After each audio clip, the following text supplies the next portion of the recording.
Hi hello నమస్తే అందరికీ welcome to my channel గనా స్టోరీస్ వరల్డ్. స్టోరీ చదివే ముందు ఛానల్ని తప్పకుండా సబ్స్క్రైబ్ చేసుకొని లైక్ చేసి మీ ఫ్రెండ్స్ అండ్ ఫ్యామిలీస్కి షేర్ చేయండి. ఇక స్టోరీలోకి వెళ్ళిపోదాం. My bad boy episode 102. అంత ఖాళీగా ఏం చేస్తారు కళ్ళజోడు, ఏమైనా మాట్లాడండి వింటాను అన్నాడు శౌర్య. నా పేరు శ్రావణి శౌర్య గారు అని అంది శ్రావణి. నాకు గుర్తుంది. మరి కళ్ళజోడు అని ఎందుకు పిలుస్తున్నారు? నీ ఫేస్కి నీ స్పెట్స్నే అట్రాక్టివ్గా ఉంటాయి కాబట్టి అని చెప్పాడు శౌర్య. హా ఏంటి హా అని శౌర్య శ్రావణితో మాట్లాడుతూనే డైరెక్ట్గా అతడు రూమ్కి వెళ్లకుండా స్టెప్స్ ఎక్కి వేద రూమ్కి వెళ్ళేసరికి వేద అప్పుడే లేచి ఫ్రెష్ అయ్యి రిలాక్స్గా కూర్చుని కనిపిస్తుంది. శౌర్య వెళ్ళి వెంటనే వేదని హగ్ చేసుకొని, ఇదిగో మీ అక్కతో మాట్లాడతావా కళ్ళజోడు అని అడిగాడు. హా ఇవ్వండి శౌర్య గారు అని ఎగ్జైట్గా అంటుంది శ్రావణి. 1 మినిట్ అని వేదుగా శ్రావణి మాట్లాడు అని ఫోన్ వేద చేతిలో పెట్టాడు శౌర్య. వేద అయోమయంగానే ఫోన్ తీసుకొని హాయ్ శ్రావణి అని చెప్పింది. హాయ్ అక్క, బాగున్నారా అని అడిగింది శ్రావణి. హా నేను బాగున్నాను, నువ్వెలా ఉన్నావు, ఏం చేస్తున్నావు అని అడిగింది వేద. ఏం లేదు అక్క. ఓహో, ఇంకా శ్రావణి, సమీర ఏం చేస్తుంది? ఇక్కడికి రావచ్చు కదా మీరు అప్పుడప్పుడు, నాకు బోర్ కొట్టకుండా ఉంటుంది. వీళ్ళు నన్ను బయటికి తీసుకువెళ్ళట్లేదు అంది వేద. తప్పకుండా వస్తామక్క, నేను చెల్లితో మాట్లాడి చెప్తానక్క అని అంది శ్రావణి. అలాగే శ్రావణి, ఇదిగో బావకి ఇస్తున్నా మాట్లాడు అని ఫోన్ శౌర్య చేతిలో పెట్టింది వేద. హలో, నేను కాసేపు అయ్యాక కాల్ చేస్తా శ్రావణి, ఓకేనా అన్నాడు శౌర్య. అలాగే శౌర్య గారు అని కాల్ కట్ చేసింది శ్రావణి. శౌర్య ఫోన్ కట్ చేసి వేదని చూసేసరికి వేద శౌర్యని చూస్తూ, ఫోన్ కాల్స్ వరకు వచ్చిందా మ్యాటర్, లేకపోతే మీట్ అవ్వడాలు కూడా ఉన్నాయా అని అడిగింది. మీ చెల్లి ఎక్కడ వస్తుంది మేడం, మీట్ అవుదామంటే రావట్లేదు కదా భయపడి, భయంకి బ్రాండ్ అంబాసిడర్ ఆ కళ్ళజోడు పాప అన్నాడు శౌర్య నవ్వుతూ. ఓహో, మా చెల్లి వస్తాను అంటే తీసుకెళ్ళడానికి రెడీగా ఉన్నావు అన్నమాట. కనిపించవు కానీ నువ్వు చాలా సూపర్ ఫాస్ట్ తెలుసా బావా అని అంది వేద. వేద మాటకి శౌర్య చిన్నగా నవ్వుతూ ఉంటే అప్పుడు చరణ్ కూడా ఎంటర్ అయ్యాడు అక్కడికి. వేదుగా ఎలా ఉన్నావురా అని వెళ్ళి చరణ్ వేదకి ఇంకో పక్కన కూర్చొని వేదని హత్తుకున్నాడు. ఏమైంది మీ అందరికీ ఇలా వరుసగా వచ్చి అడుగుతున్నారు? నేను బాగానే ఉన్నాను, నాకేమయ్యింది అని అంది వేద. నువ్వు బాగానే ఉంటావే, కానీ మా అందరిని మాత్రం టెన్షన్ పెట్టి చంపుతావు కదా. అసలు నీకు బయట ఫుడ్ తినాల్సిన అవసరం ఏంటే? ఒక్క పూట నేను ఇంట్లో లేకపోతే బయట ఫుడ్ ఆర్డర్ పెట్టేయడమేనా? ఇంట్లో ఇంతమంది పని వాళ్ళు ఉన్నారు, నువ్వు చిటిక వేస్తే చాలు నీకు ఏది కావాలి అంటే అది చేసి తీసుకువచ్చి నీ ముందు పెడతారు. అలాంటిది నువ్వు ఇంట్లో ఫుడ్ వదిలేసి బయట ఫుడ్ ఎలా ఆర్డర్ పెట్టావు? ఆ టైంకి రుద్ర రాకపోతే ఏమయ్యేది? నీ హెల్త్ ఇప్పుడు ఎలా ఉందో తెలిసి కూడా బేబీ హెల్త్ని డేంజర్లోకి నెట్టాలి అని చూస్తున్నావా? ఎందుకే వాళ్ళని అలా టెన్షన్ పెడుతున్నావు అని అన్నారు మీనాక్షి గారు కోపంగా వేద ముందుకి వచ్చి. వాళ్ళ అత్తయ్య అంత కోపంగా మాట్లాడేసరికి వేద మొహం చిన్నబుచ్చుకొని, ఒక్కసారి బయట ఫుడ్ తింటే ఏమీ అవ్వదు అనుకున్నాను. నేను ఏమైనా కావాలని చేస్తానా? నా బేబీ హెల్త్ పాడవ్వాలి అని అనుకుంటానా? తినాలి అనిపించింది, అందుకే పెట్టుకున్నాను అని చెప్తుంది వేద డల్గా. వేద మొహం చూసి వాళ్ళకి కూడా పాపం అనిపించి మీనాక్షి గారు కాస్త కోపం తగ్గించుకున్నారు. అయినా అలానే ఉంటే వేద ఇంకొకసారి ఇలాంటి పని చేస్తుందని కోపంగానే మాట్లాడారు. ఆ ఒక్కసారి తింటేనే ఎంత నీకు హెల్త్ ప్రాబ్లం అవుతుందో నీకు తెలియదా చెప్పు? డాక్టర్ గారు ఎందుకు అంత గట్టిగా ఖచ్చితంగా చెప్పారు బయట ఫుడ్ అస్సలు తీసుకోకూడదు అని? ఇంట్లో ఎన్ని మెడిసిన్ వాడుతున్నావు? నీకోసం స్పెషల్గా ఫుడ్ తయారవుతుందని తెలిసి కూడా ఇలా ఎలా చేస్తావు వేద? వాడు కంగారుగా ఆఫీస్ పనులన్నీ వదిలేసి పరిగెత్తుకొని మరీ వచ్చాడు నీ దగ్గరికి.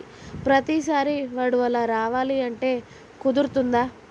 ఏదైనా జరగరానిది జరిగితే ఎలానే అని మీనాక్షి గారు కోడలు ముందుకు వెళ్ళి కూర్చొని వేద చేతులు పట్టుకొని, ఈ బేబీ కోసం నువ్వెంత కష్టపడుతున్నావో నీకు తెలియదా? బేబీ కోసం మీరు ఇంత ఎదురు చూస్తున్నారో మీకు తెలియదా? ఆ కష్టాన్ని వృధా చేస్తావా చెప్పు? నీ బిడ్డ కోసం రుద్ర ఎంత వెయిట్ చేస్తున్నాడు నీకు తెలియదా? ఏదైనా జరగరానిది జరిగితే రుద్రకి ఏం సమాధానం చెప్తావు వేద? అప్పుడు మనం ఎన్ని ప్రయత్నాలు చేసినా వృధానే అవుతుంది. ప్రెగ్నెన్సీలో చాలా జాగ్రత్తగా ఉండాలి కదా. అప్పటి రోజులు కాదు ఇవి. ఎన్ని ప్రాబ్లమ్స్ ఉన్నాయో నీకు తెలియదా? నీ బేబీ గురించి నీ గురించి నీకు ఒకరు చెప్పాలా? ఎన్ని జాగ్రత్తలు తీసుకోవాలో నీకు తెలియదా? చెప్పు, వాడెంత కంగారు పడ్డాడో తెలుసా?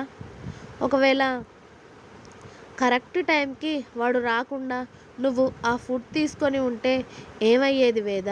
చెప్పు ఒకసారి, నువ్వే ఆలోచించరా అని అన్నారు మీనాక్షి గారు కోడలితో. నిజంగా తినాలి అనిపించింది అంతే అత్తయ్య, నేను కావాలని చేయలేదు.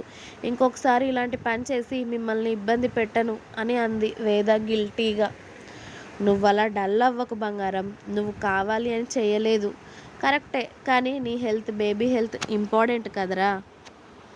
అందుకే అమ్మ అలా చెప్తుంది. ఇంకోసారి అలా చేయకమ్మా. నీకు ఏదైనా కావాలి అనిపిస్తే చెప్పరా? నీకు బోర్ కొడితే చెప్పు, మేము ఇంట్లో ఎవరైనా ఒకరం ఉండిపోతాంరా. కానీ ఇలా నీ హెల్త్ మీదకు తెచ్చుకునే ఏ పని చేయకు బంగారం అన్నాడు శౌర్య. అమ్మ నీ మంచి కోసమే కదా చెప్తుంది, మరి మా మాట వింటావు కదా నువ్వు అని శౌర్య వేదని దగ్గరికి తీసుకొని అన్నాడు. వింటాను, ఇంకొకసారి బయట ఏం తినను అని చెప్పింది వేద బుద్ధిగా. అప్పుడే రుద్ర కూడా రూమ్లోకి వచ్చి ఇప్పుడు బుద్ధిగానే చెప్తుంది అందరితో. కానీ ఆ తర్వాతే ఎక్కడ లేని టెన్షన్ పెట్టి చంపుతుంది దొంగ మొహంది అని అతడి మనసులో అనుకున్నాడు రుద్ర. రుద్రని చూడగానే మీనాక్షి గారు కాఫీ తీసుకొస్తాను నాన్న, కాసేపు దీని దగ్గరే ఉండండి మీరు అని, రోజు ఒక్కదానికే ఉండి బోరు కొడుతుంది, కాసేపు దాంతో మాట్లాడండి అని కొడుకుల్ని అక్కడే వదిలేసి మీనాక్షి గారిక కిందికి వెళ్ళిపోయారు. రుద్ర వేదని చూస్తూనే డ్రెస్సింగ్ రూమ్లోకి వెళ్ళి డ్రెస్ మార్చుకొని వచ్చి సోఫాలో కూర్చున్నాడు.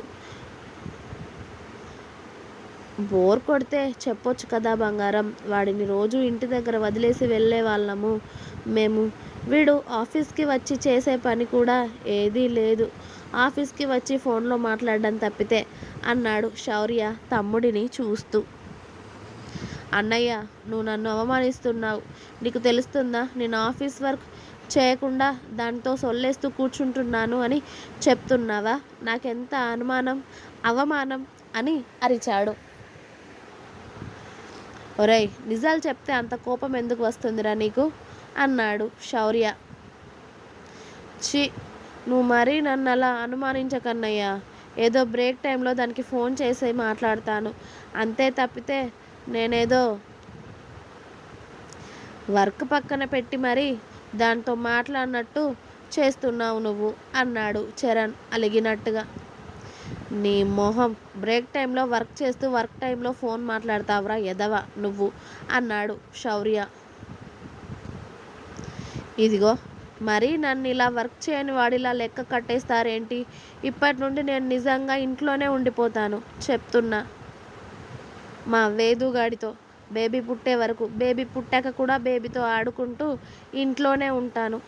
అప్పుడు నా వర్క్ కూడా నీ మీద పడిపోతుంది, అప్పుడు తెలుస్తుందిరా నీకు నా వాల్యూ అన్నాడు చరణ్ ఫోజులు కొడుతూ.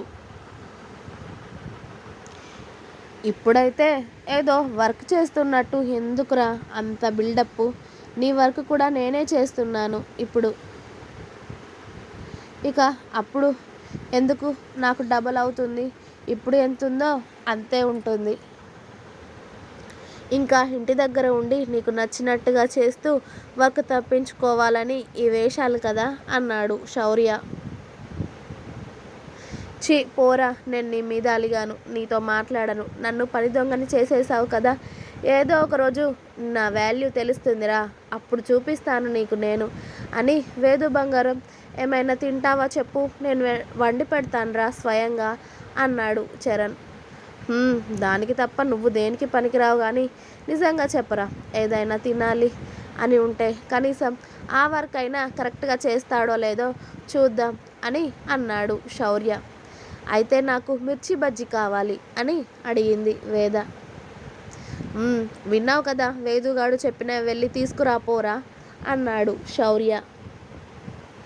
చేస్తానురా, మన వేదుగాడు చెప్పాక చేసుకురానా, తీసుకొస్తాను, నాలో ఉన్న టాలెంట్ మొత్తం బయటికి తీస్తాను అని చరణ్ కోపంగా పైకి లేచి, ఇలాగే మా శ్రావణి వదిన వచ్చాక కూడా నీకు కూడా ఈ కిచెన్లో పాటలు తప్పవు అని తెలుసుకోరా, అప్పుడు చిన్న వదినకి చెప్పి మరి నీతో కిచెన్లో వంట చేయించకపోతే నా పేరు చరణ్నే కాదు చూడరా అని వాళ్ళ అన్నయ్యని కోపంగా చూస్తూ చరణ్ కిందికి వెళ్ళాడు మిర్చి బజ్జీ ప్రిపేర్ చేయడానికి. ఇక్కడ రుద్ర వర్క్ చేస్తూనే ఓవైపు వాళ్ళ ముగ్గురు మాటలు వింటూ నవ్వుకుంటూ ఉంటాడు. అప్పుడే మీనాక్షి గారు రుద్ర, శౌర్యకి అలాగే చరణ్కి కిందే కాఫీ ఇచ్చేసి వేదకి మాత్రం పాలు తీసుకొచ్చి ఇచ్చారు. ఇంకా ఉంది. మీకు నా స్టోరీస్ నచ్చినట్టయితే ప్లీజ్ లైక్ చేయండి, షేర్ చేయండి, అలాగే తప్పకుండా ఛానల్ని సబ్స్క్రైబ్ చేసుకోండి. ప్లీజ్ సబ్స్క్రైబ్ మై ఛానల్ గనా stories world. Thanks for watching my video. Bye bye. Please like, share, subscribe.